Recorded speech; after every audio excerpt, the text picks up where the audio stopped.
rapport avec votre tout premier job, Michel Denisot. Est-ce que vous voyez venir ou pas? Après le service militaire, vous avez été journaliste agricole à Radio Limoges. À Radio Limoges, oui. Et quel rapport avec Claude François? En mai 68, mais Claude François là-dedans, je vois pas. Comment s'appelait votre rédacteur en chef? Claude François. Eh ben voilà.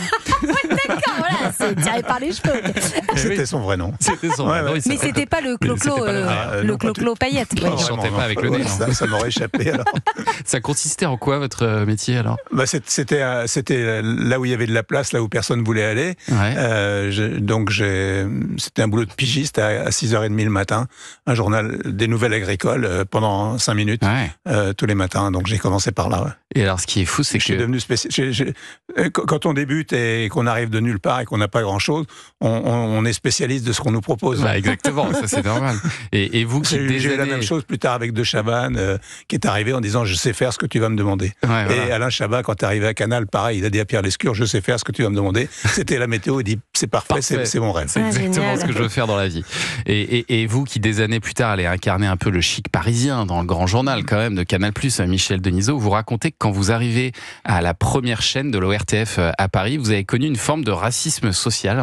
On vous regardait de haut un peu? Faut pas exagérer, non, c'était pas à ce point-là, mais j'étais la dernière roue du carrosse au journal télévisé. Je m'occupais je recevais des téléx des stations régionales et j'allais proposer des sujets pour journal télévisé. Voilà, puis petit à petit, on m'a pris en sympathie et j'ai commencé à faire un ou deux sujets. À grimper les échelons et à devenir même un champion.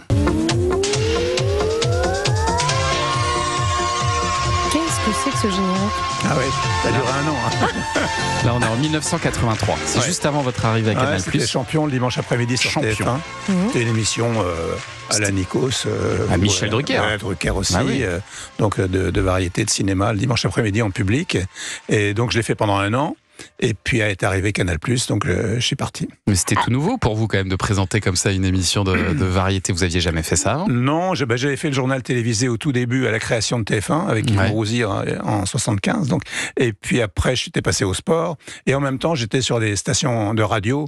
J'étais beaucoup à RMC à l'époque, qui était où j'avais succédé à Yves Rouzy dans les émissions où justement c'était cinéma, musique et tout. Donc m'étais rodé à la radio pendant des années à cet exercice. Et votre premier invité, Michel Denisot, c'est Elton John. Ouais. Il y avait de quoi être un peu nerveux quand même, non? On avait mis la barre assez haut. C'était avec Dominique Cancien comme productrice à l'époque et Béatrice Esposito. Et donc on avait Elton John et donc j'avais une oreillette pour la traduction avec un fil à l'époque.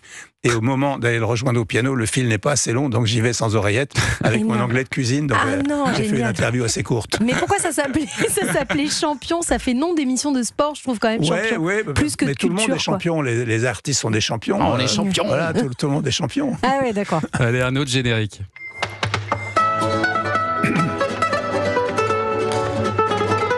Je ne sais pas si vous parle ce petit générique de flamenco. Pas du tout. Parce qu'il colle pas vraiment à ce programme, qui est le 7-9 sur Canal+. Ah oui, la première matinale de France. Ouais, c'était la première télé du matin à l'ouverture de Canal en 84. Et il n'y avait pas eu c'était avant Télématin. Hein, donc, j'étais allé à New York à ABC voir Good Morning America, comment se fabriquait, comment était rythmée une émission de télé du matin. Et après, j'ai fait cette télé du matin qui était un exercice assez jubilatoire. On est content aussi quand on change de tranche.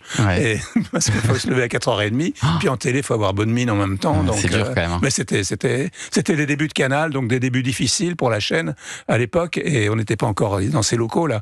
Mais il y avait une grande sympathie du monde artistique. Où on avait des invités incroyables pour très peu d'audience, une audience vraiment très très faible. On n'aurait pas été, Médiamétrie n'existait pas, mais c'était tant mieux. Un autre souvenir, mais alors de cinéma cette fois-ci, Michel Denisot. Mon paradis, c'est ça. Avoir tous vos yeux braqués sur moi tous les soirs. Antenne dans 5, 4, 3, 2, 1. Bonsoir à tous. Bonsoir à toutes. Bonsoir à tous. En 2013, vous réalisez votre premier film qui s'appelle Toute ressemblance, qui porte sur les coulisses de l'univers de la télé avec Franck Dubosc en présentateur de JT. Alors bon, le film n'a pas eu le résultat escompté, mais il y avait un super casting, un sujet qui peut passionner d'ailleurs. Est-ce qu'avec un peu de recul, vous comprenez ce qui s'est passé sur ce film ? Oui, oui, oui, je comprends. D'abord, c'est un premier film, et ensuite, il y a eu il y a eu le scénario. Donc, le premier scénario me plaisait. Après, il a fallu en faire un paquet d'autres. Ouais. Ensuite, le tournage s'est très bien passé. Ensuite, j'ai monté le film, et ensuite, on m'a, entre guillemets, enlevé le film, et quelqu'un d'autre a monté le film. Donc, à la fin, oui. Donc, bon, je vais pas faire d'histoire avec ça, mais je dis pas que c'était mieux ce que j'avais fait, mais c'était un peu compliqué à tous égards. Mais enfin, ça reste une expérience.